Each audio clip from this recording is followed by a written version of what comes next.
श्री मयुरेश्वराची कथा. फार प्राचीन काळी गंडकी नगरीत चक्रपाणी नावाचा एक थोर राजा राज्य करीत होता. त्याला सूर्याच्या उपासनेने एक पुत्र झाला. त्याचे नाव सिंधू. सिंधूनेही सूर्याची उपासना करून अमरत्वाचा वर मिळवला. त्यामुळे सिंधू उन्मत्त झाला. अवघ्या त्रैलोक्याचे राज्य आपणास मिळावे असे त्याला वाटले. मग त्याने पृथ्वी जिंकली. इंद्राच्या अमरावतीवर त्याने स्वारी केली. इंद्राचा अगदी सहज पराभव केला. त्याने स्वर्ग व्यापला. तेव्हा विष्णूने त्याच्याशी युद्ध सुरू केले. पण विष्णूलाही सिंधूचा पराभव करता येईना.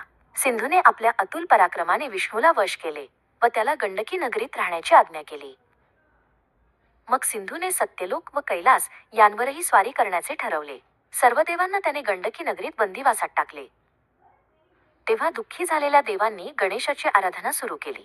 प्रसन्न झालेल्या गणेशाने देवांना आश्वासन दिले, मी लवकरच पार्वतीच्या पोटी मयुरेश्वर या नावाने अवतार घेईन व तुमची सिंधूच्या जाचातून सुटका करीन. सिंधूच्या त्रासाला कंटाळलेले शंकर पार्वतीसह मेरू पर्वतावर राहत होते. पुढे भाद्रपद शुद्ध चतुर्थीला पार्वती गणेश पूजन करीत असता ती गणेश मूर्ती सजीव झाली. ती बालकाचे रूप घेऊन पार्वतीला म्हणाली, आई, मी तुझा पुत्र होऊन आलो आहे. याच वेळी गंडकी नगरीत आकाशवाणी झाली, सिंधू राजा, तुझ्या नाशासाठी अवतार झाला आहे. गणेशाचे व सिंधूचे प्रचंड युद्ध झाले. गणेश एका प्रचंड मोरावर बसून युद्ध करू लागला. त्याने कमलासुराचा वध केला. कमलासुराच्या शरीराचे 3 तुकडे 3 दिशांना फेकले. कमलासुराच्या मस्तकाचा भाग जिथे पडला ते ठिकाण म्हणजेच मोरगाव क्षेत्र. मग गणेशाने सिंधू राजाचा पराभव केला व सर्व देवांची मुक्तता केली.